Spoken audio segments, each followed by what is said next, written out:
You're watching and listening to Sipping Off the Cuff on Tequila Aficionado Media on all of our channels and networks. I'm Mike Morales here in sunny San Antonio, almost at San Diego. Haven't lived there in years. And that gentleman out there is Eric Zandona in Vancouver, Washington. Today, Eric, you and I have had, first of all, we just got done doing the tasting the Blanco of this brand called Rejon. Rejon is a surname, by the way. This was brought to my attention by a small distributor in South Texas who just loves this juice, but he loves the importer even more. Julio Gomez Rejon is the importer, WT Imports, who brought this to our attention. I hadn't seen it otherwise before then. And apparently in South Texas, it's a big deal, or it's becoming, very much a favorite. So rather than tell you a whole lot more about it, we're going to pour it, we're going to taste it, and then we'll tell you all the ins and outs about the brand. We flipped over the Blanco. For those of you who are old school, you might remember Regional from Mamatitan. That reminds me a lot of Regional. It's at a higher ABV. This has got a pretty color, though. Eric, now. What did you say it was aged in? It's used bourbon barrels for 6 months. Okay, all right. To be fair, the Blanco was at a higher proof. This is at 80 proof. No, so this is the Reposado. Is it higher or lower? Yeah, 44. 44. It's also at a higher ABV. Yeah. Why do I keep blowing that? I don't. Why? Well, you know why? What happens is it's not uncommon that we'll get a higher ABV Blanco and then the rest of the lines at 80 proof. Right. This is not. Okay, good. I'm glad to hear that. I'm glad that I have a second person here telling me how much I'm full of crap. Oh, wow. Hey. The agave still shines through, Eric. It does. We're still getting that agave nose. Yeah. Wow, that's just lovely, man. It is. Actually, the wood is very faint on the nose. There's just a hint of it, which is to my liking when it comes to Reposados. Yep. Wow. Yeah. Yeah, it just adds that extra layer of complexity, but just enough, not a whole lot. Still, just like with the Blanco, there's lots of like green agave, some pepper, a little bit of like citrus zest. It was really lovely. And just a faint touch of some wood. Well, I say we dive in because it's just a gorgeous color. Beautiful legs and tears on that. Just lovely.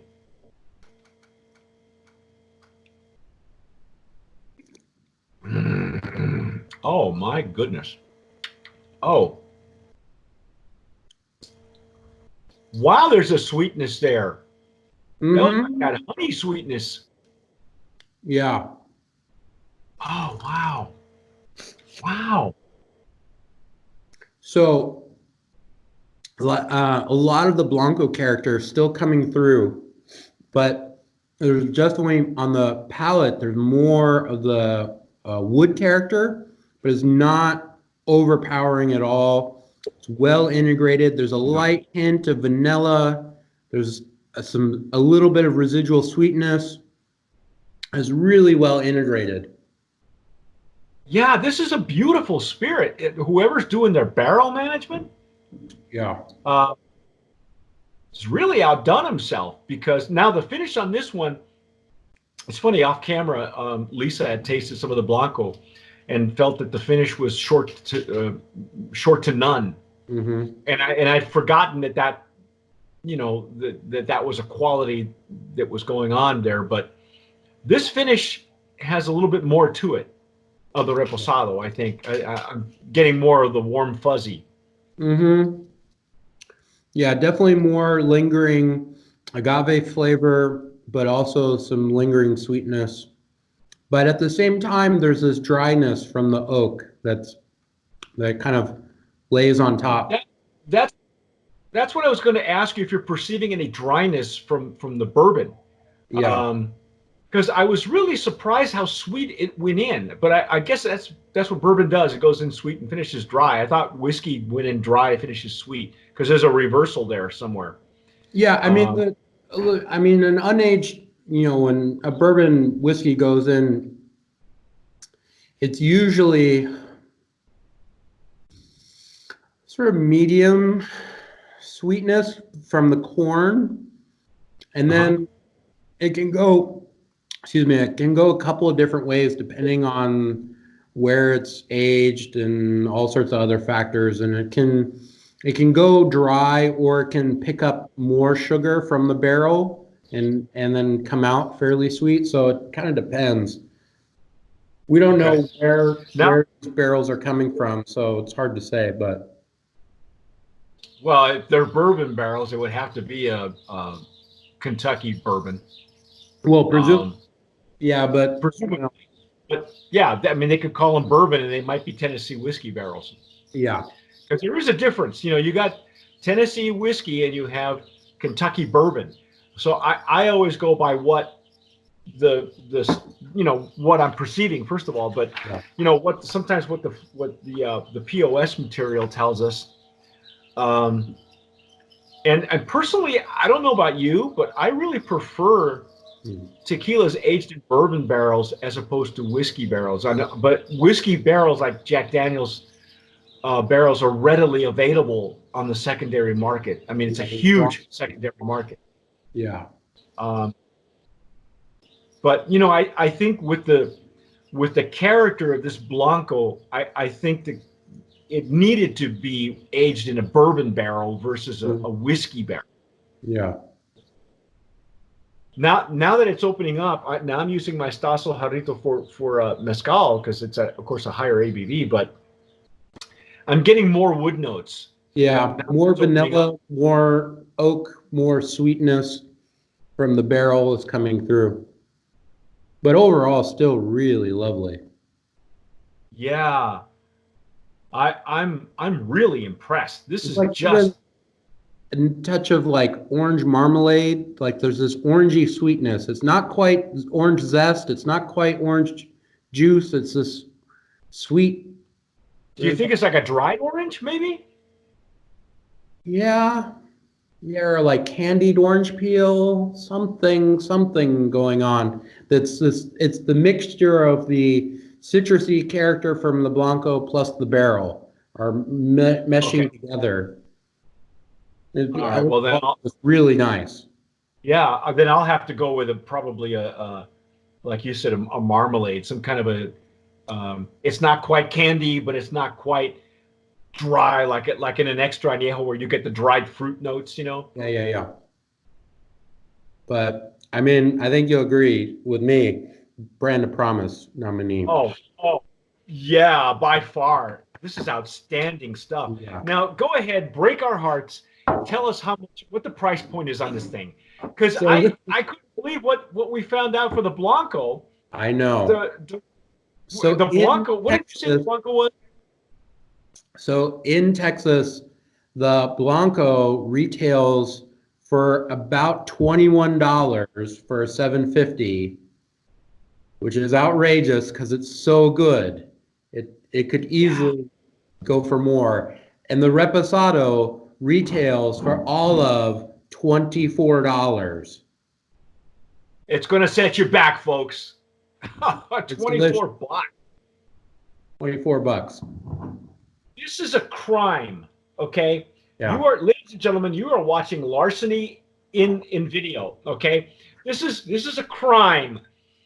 I will tell you right now, wherever you're watching us, look for outlets in Texas, and if they ship, because you need to buy all of it. Just get it out of Texas, take Yeah. it off the hands, because I got to tell you, I'm speechless. Yeah. Maybe in northern Texas it's going for a better pricing, because I remember I've never Not much had it. because in California, the Old Town, I can't remember that liquor store that has a big online presence for Count tequila. Tequila. Yeah, Old Town Tequila. The Blanco is only selling for 25 in California. So Wow. it's a steal. It's a steal. Buy all you can, Yeah. especially at the ABV that it's going at. Now, Oh yeah. this one, 1531, is this the same distillery? Yeah. Yeah, 1531. Let me give you the ins and outs so you know what we're talking about. The distillery nom is 1531. It is Rivesca Sociedad Anónima de Cuernavaca. Wow, and it is a higher ABV.